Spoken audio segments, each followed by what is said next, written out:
আজকে আমি গোয়ার কোলভা বিচে দাঁড়িয়ে আছি।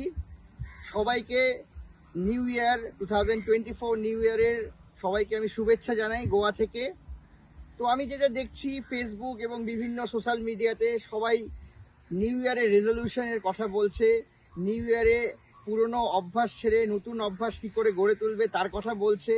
তো আমি আজকে যে ভিডিওটি বানিয়েছি সেটার মেন উদ্দেশ্য হচ্ছে যে হ্যাঁ, নতুন অভ্যাস আমরা কিভাবে গড়ে তুলব এবং নতুন অভ্যাস আমরা পুরনো খারাপ অভ্যাস ছেড়ে ভালো অভ্যাস কীভাবে গড়ে তুলব সে বিষয়ে আজকের ভিডিও। তো আমি যেটা প্রথমেই বলতে চাই সেটা হচ্ছে যে খারাপ অভ্যাস এবং ভালো অভ্যাস দুটোই আমাদের সবার জীবনে আছে। যার জীবনে যত ভালো ভালো অভ্যাস আছে সে তত সাকসেসফুল, এবং যার জীবনে যত বেশি খারাপ অভ্যাস আছে সে কিন্তু তত সাকসেসফুল নয়। যে লোকটির জীবনে খারাপ অভ্যাস বেশি আছে সে কিন্তু ততটা সাকসেসফুল নয়।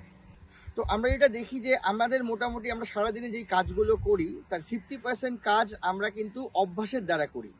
সেজন্য আমরা বলি যে যার যত ভালো অভ্যাস সে তত কিন্তু জীবনে সাকসেসফুল, কারণ সে তত ভালো কাজ করে।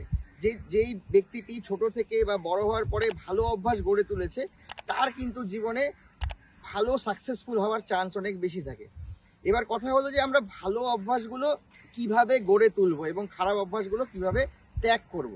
তো মোটামুটি একটা সার্ভেতে দেখা যাচ্ছে যে আমাদের মোটামুটি খারাপ অভ্যাস ছেড়ে একটা নতুন ভালো অভ্যাস গড়ে তুলতে 66 দিন, মানে 2 মাস 6 দিন লাগে।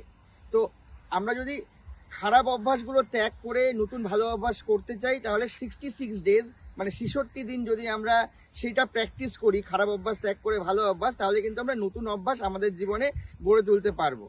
এখন কথা হচ্ছে যে খারাপ অভ্যাসগুলো যেগুলো আছে সেগুলো ত্যাগ করে নতুন ভালো অভ্যাস গড়ে তুলতে গেলে আমাদের কি কি করতে হবে। কারণ আমি যেটা দেখি যে ম্যাক্সিমাম লোক কিন্তু আলটিমেটলি প্রচুর রেজলিউশন নেয় এবং সেই রেজলিউশনগুলো মানতে কিন্তু ম্যাক্সিমাম লোকই ব্যর্থ হয়, এবং দেখা যায় যে কিছুদিন করার পরে, 1 মাস করার পর, 1.5 মাস করার পর কিন্তু সেই অভ্যাসটি আবার সেই মানুষটি পুরনো অভ্যাসে ফিরে যায়। তো আমাদেরকে যদি পুরনো অভ্যাসে না ফিরি তাহলে কি করতে হবে, অ্যাটলিস্ট একটানা 66 দিন আমাদেরকে সেই অভ্যাসটি কিন্তু পরপর করতে হবে এবং সেই কাজটি পরপর করতে হবে, তাহলে সেটা আমাদের জীবনের অঙ্গ হিসেবে দাঁড়িয়ে যাবে। এবার ঘটনা হচ্ছে যে কেন আমরা অভ্যাসগুলো, পুরনো অভ্যাস ছেড়ে ভালো অভ্যাস আমরা করতে পারি না, তার মেন কারণ, এবং কিভাবে আমরা যে পুরনো অভ্যাস ছেড়ে ভালো অভ্যাস করব তার মূল যেটা বিষয় সেটা হলো যে আমরা কিন্তু যেই বাজে অভ্যাসগুলো আপনার আছে, আপনি যখন প্ল্যান করেছেন যে আপনি খারাপ অভ্যাস ছেড়ে ভালো অভ্যাস করবেন, তো আপনি কি করবেন সেটাই প্রথম প্রশ্ন। আমাদের খারাপ অভ্যাস ছেড়ে যখন আমরা ভালো অভ্যাস করার চেষ্টা করি তাহলে প্রথম অসুবিধা কি হয় যে আমরা আবার কিন্তু খারাপ অভ্যাসের ট্র্যাপে পড়ে যাই, মানে আমরা পুরনো অভ্যাসে ফিরে যাই। তো আমাদেরকে কি করতে হবে যে যেই অভ্যাসগুলো আমাদের খারাপ সেই অভ্যাসের জন্য যে ট্রিগারিং ফ্যাক্টর, মানে যেই অভ্যাসগুলো আপনাকে, যেই কাজগুলো করলে আপনি আবার খারাপ অভ্যাসগুলোতে ফিরে যেতে পারবেন। ধরুন কেউ একটা নেশা করে, একজন মানুষ সে নেশা যখন করে তাহলে সেই অভ্যাসটাকে তাকে ছাড়তে গেলে প্রথম কি করতে হবে যে নেশা ট্রিগার করে এরকম কোনো জায়গা, এরকম কোনো পরিবেশ, এরকম কোনো বন্ধু, তাদেরকে অ্যাভয়েড করতে হবে। মানে ধরুন একজন মদ বা সিগারেট খায়, তিনি কিন্তু চাইছেন যে সেটা ছাড়তে, তাহলে সে কি করবে যে এমন জায়গায় যাবেই না যেখানে গেলে তার মদ খাওয়ার জন্য আবার মনটা ব্যাকুল হতে পারে।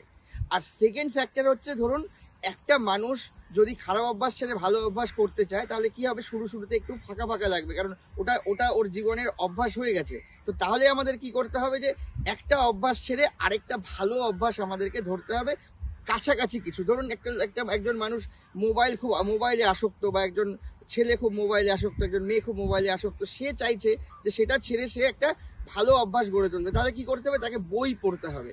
এটা আমি একটা উদাহরণ দিলাম। ধরুন এমন কিছু কাজ করতে হবে যাতে সেই মোবাইলের অভ্যাসে সে ফিরে না যায়, তাকে ট্রিগার না করে। মোটামুটি আমরা দুটো জিনিস এখানে বললাম, সেই দুটো জিনিস যদি আপনি করেন তাহলে কিন্তু আপনি পুরনো খারাপ অভ্যাস ছেড়ে ভালো অভ্যাসের দিকে আপনি নিজেকে গড়ে তুলতে পারবেন। তো আমি সবাইকে লাস্টে এটাই বলবো যে আপনি যদি কিছু রেজলিউশন করেন তাহলে সেটা কিন্তু আপনি পালন করতে পারবেন, কারণ কোনো বয়সই বেশি না নতুন ভালো অভ্যাস শুরু করার জন্য। সবাইকে আমি ইংরেজি নববর্ষের শুভেচ্ছা জানাই, এবং আমি আবার বলতে চাই আপনারা ভালো থাকুন, নতুন নতুন অভ্যাস গড়ে তুলুন এবং ভালোভাবে লাইফকে সমৃদ্ধ করুন। ধন্যবাদ।